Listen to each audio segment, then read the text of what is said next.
எல்லாருக்கும் வணக்கங்க. ஆர்டிக் பெருங்கடலில் ஸ்வால்பார்டு நிலத்தால் அமெரிக்கா நேட்டோ நாடுகளுக்கு மத்தியில் உச்சகட்ட போர் பதற்றம். ஆர்டிக் பெருங்கடலில் ரஷ்யாவின் ஆதிக்கத்தை முறியடிப்போம், நேட்டோ போர் முழக்கம். ஆர்டிக் பெருங்கடல் பரப்பை மையப்படுத்தி மோதிக்கிட்டு இருக்கிற நேட்டோ ரஷ்யா நாடுகளுக்கு நடுவுல இப்ப என்ன நடந்துட்டு இருக்குன்னு இந்த வீடியோல பார்க்கலாம் ஃப்ரெண்ட்ஸ். வீடியோக்குள்ள போறதுக்கு முன்னாடி நம்ம சேனலை மறக்காம சப்ஸ்கிரைப் பண்ணிக்கோங்க ஃப்ரெண்ட்ஸ். நீங்க சின்ன அளவுல தெரிஞ்சுக்கிற ஜியோ பாலிடிக்ஸ்ன்றது உங்க வாழ்க்கையில நல்ல முடிவுகளை எடுக்கிறதுக்கு உதவுங்க.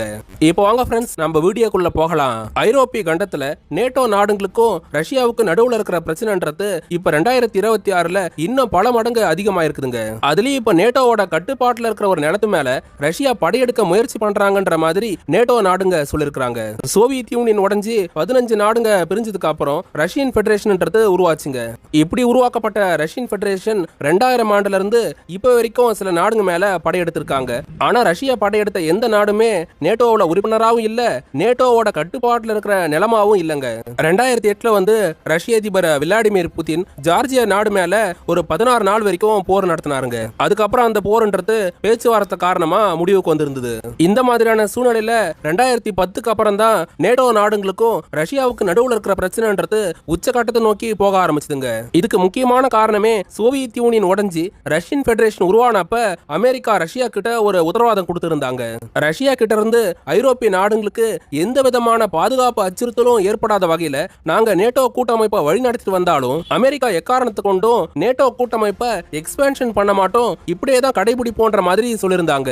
இப்படி எல்லாம் பேசி ரஷ்யாவோட அணு ஆயுதங்களை குறைக்கிறதுக்கும் அதுக்கப்புறம் ஏவுகணையோட வலிமையை குறைக்கிற விதமா ஸ்டார்ட் உட்பட பல ஒப்பந்தங்களை போட்டுக்கிட்ட அமெரிக்கா நேட்டோ கூட்டமைப்பை பிரிட்டன், பிரான்ஸ், ஜெர்மனி மாதிரியான நாடுகளோட சேர்ந்து அதுல புது உறுப்பினர்களை இணைக்கிற வேலையை அமெரிக்கா பார்க்க ஆரம்பிச்சாங்க. அதுலயும் முன்னாள் சோவியத் யூனியன் நாடுகளா இருந்த லாட்வியா, லித்துவேனியா, எஸ்டோனியா மாதிரியான நாடுங்க உட்பட ரஷ்யாவோட பார்டர்ஸை ஷேர் பண்ணிக்கிட்டு இருக்கிற நாடுங்களை அமெரிக்கா நேட்டோவுக்குள்ளார கொண்டு வந்தாங்க. அதுலயும் கடைசியா உக்ரைன் நாட்டையும் நேட்டோவுக்குள்ளார கொண்டு வர பார்த்ததுனாலதான் ரஷ்ய அதிபர் புதின் வந்து உக்ரைன் நாட்டுக்கு எதிராக கடந்த 4 வருஷமா போர் நடத்திக்கிட்டு இருக்கிறத நம்மளால பார்க்க முடியுதுங்க.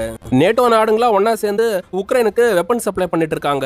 அதுவே ரஷ்யாவை எடுத்துக்கிட்டா நீங்க வெப்பன் சப்ளை பண்றதுனாலதான் நாங்க போரையே நிறுத்த மாட்டோம், தொடர்ந்து நீடிச்சுக்கிட்டு இருக்கோம்னு அவங்க தரப்புல சொல்லிக்கிட்டு இருக்காங்க.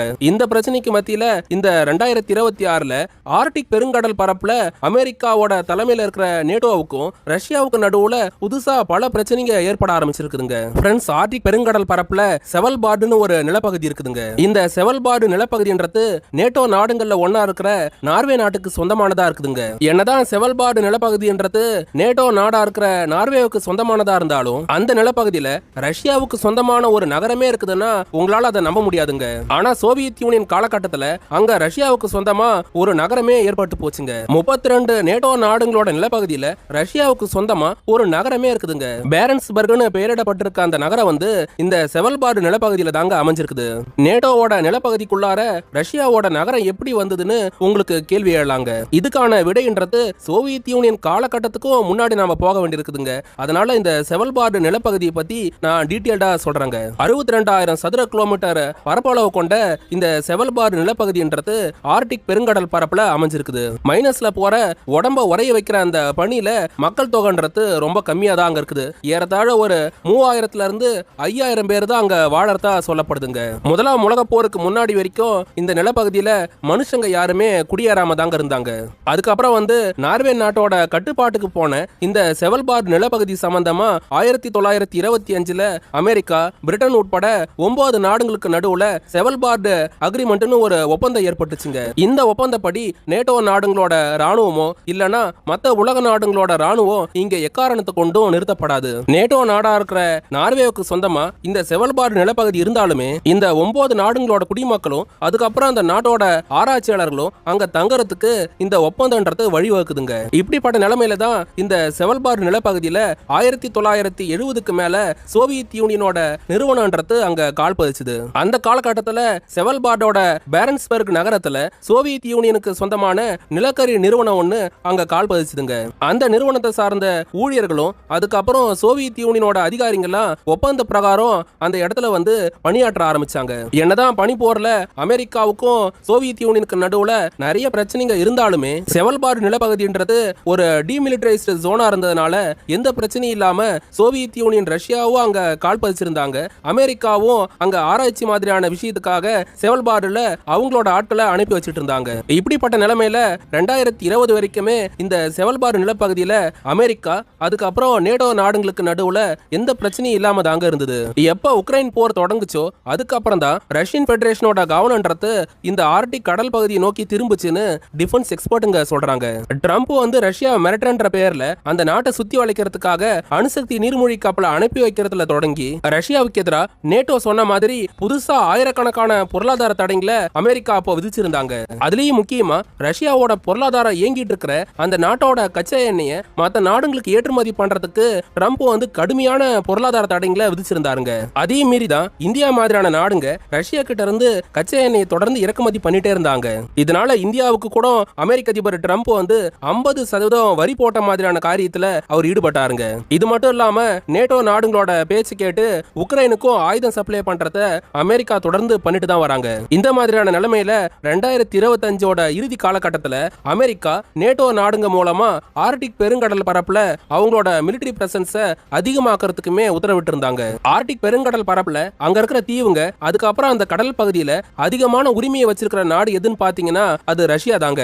அமெரிக்காவுக்கு அங்க கனடா ஒட்டி இருக்கிற அலாஸ்கா பகுதின்றது ஆர்டிக் பெருங்கடல் பரப்புல அமைஞ்சிருக்கிறதுனால அமெரிக்காவுக்கும் அங்க கொஞ்சம் உரிமை இருக்குதுங்க. இது மட்டும் இல்லாம நார்வே மாதிரி ஒரு சில நேட்டோ நாடுகளும் அந்த ஆர்டிக் பெருங்கடல் பரப்புல கடல் பகுதியை பங்கிட்டுக்கிறதுனால ஆர்டிக்ல நேட்டோ ரஷ்யாவுக்கான கிளாஷ்ன்றது கடந்த 2 வருஷமாவே ரொம்ப அதிகமா இருந்துட்டு இருக்குதுங்க. ரஷ்ய அதிபர் புத்தினை பொறுத்த வரைக்கும் ஆர்டிக் பெருங்கடல் பரப்ப தனக்கான பொருளாதார வாய்ப்பாகவும் ராணுவ கட்டமைப்புக்கான இடமா அவர் பாக்குறாருங்க. கடந்த ஒரு 5-6 வருஷமா ஆர்டிக் பெருங்கடல் பரப்புல அங்க பனின்றது ரொம்ப வேகமா உருகிட்டு வருதுங்க. இந்த காரணத்தினால அங்க புதிய கடல் வழித்தடமும் உருவாயிட்டு இருக்குது. அதுலயும் ரஷ்ய கடற்படைன்றது ஐஸ் பிரேக்கர் ஷிப்புங்க, அதாவது பனியை உடைச்சுக்கிட்டு போற கப்பலுங்கெல்லாம் அவங்க கிட்ட அதிகமா இருந்துட்டு இருக்கிறதுனால அந்த கடல் பகுதியில ரஷ்யா தான் ஒரு ராஜாவா இருந்துட்டு இருக்காங்க. அங்க நேட்டோவுக்கு கூட பர்மனண்டான ராணுவ தளம்ன்றது இல்லைங்க. ஆனா அதுவே ரஷ்யாவுக்கு ஆர்டிக் பரப்புல பர்மனண்டான ராணுவ தளமும் இருந்துட்டு இருக்குது. ரஷ்யாவோட Tu-22 Tu-95 மாதிரியான அணுகுண்ட வீசுற பாமருங்க தரையிறங்குற அளவுக்கு ஆர்டிக் பனி பிரதேசத்துல ரஷ்யா அந்த அளவு ராணுவ கட்டமைப்பை பலமாக்கி வச்சிருக்காங்க. இதுக்கு மத்தியில ஜனவரி மாசம் 2026ல இருந்து அந்த ஆர்டிக் பெருங்கடல் பரப்புல அமைஞ்சிருக்கிற கிரீன்லாந்து நாட்டை ட்ரம்ப் எனக்கு வேணும்னு கேட்டுக்கிட்டு இருக்காருங்க. கேட்டது மட்டும் இல்லாம நேட்டோ நாடா இருக்கிற டென்மார்க் அமெரிக்கா கிட்ட விலைக்கு கொடுத்தா பிரச்சனை இல்ல, ஒருவேளை தரமாட்டீங்கன்னா நாங்க ராணுவத்தை வச்சு கைப்பற்றுவோன்ற அளவுக்கு நேட்டோ நாடுகளுக்கு எதிராகவே ட்ரம்ப் செயல்பட ஆரம்பிச்சிட்டாருங்க. இப்படி ட்ரம்ப் ஒரு பக்கம் நேட்டோ நாடுகளை சமாதானப்படுத்தி எப்படியாவது கிரீன்லாந்து நாட்டை அடையணும்னு அவர் ஒரு பக்கம் முயற்சி பண்ணிட்டு இருக்காரு. இதுக்கு அப்படியே பதிலடி கொடுக்கிற விதமா அதே ஆர்டிக் பெருங்கடல் பரப்புல ஆதிக்கம் செலுத்திக்கிட்டு இருக்கிற ரஷ்ய அதிபர் விளாடிமிர் புத்தின் நீங்க கிரீன்லாந்தை எடுத்துக்கிட்டீங்கன்னா நாங்க அதே ஆர்டிக் பரப்புல அமைஞ்சிருக்கிற நார்வேவோட கட்டுப்பாட்டுல இருக்கிற செவல்பார்டை கைப்பற்றுவோன்ற மாதிரி அவங்க ஒரு பக்கம் ராணுவ நகர்வுகளை பண்ணிட்டு இருக்காங்க. இந்த பிரச்சனைகளுக்கு மத்தியில ரஷ்யாவோட ஃபாரின் மினிஸ்டரா இருக்க செர்ஜி லாரோவ் செவல்பார்டு பகுதி சம்பந்தமா என்ன பேசியிருக்காருன்னா, கடந்த 70 வருஷத்துக்கு மேல டிமிலிட்டரைஸ்டு ஜோனா இருந்துட்டு இருக்கிற அந்த செவல்பார்டு நிலப்பகுதியில நேட்டோ நாடுங்க இப்ப அவங்களோட போர் விமானத்தையும் வீரர்களையும் அடிக்கடி அங்க கொண்டு வந்துட்டு இருக்காங்க. இந்த நேட்டோ நாடுகள்லாம் அந்த செவல்பார்டு நிலப்பகுதியில ஒரு நகரமே ரஷ்யாவுக்கு சொந்தமா இருக்கிறத அவங்க மறந்துட்டு செயல்பட்டு இருக்காங்க.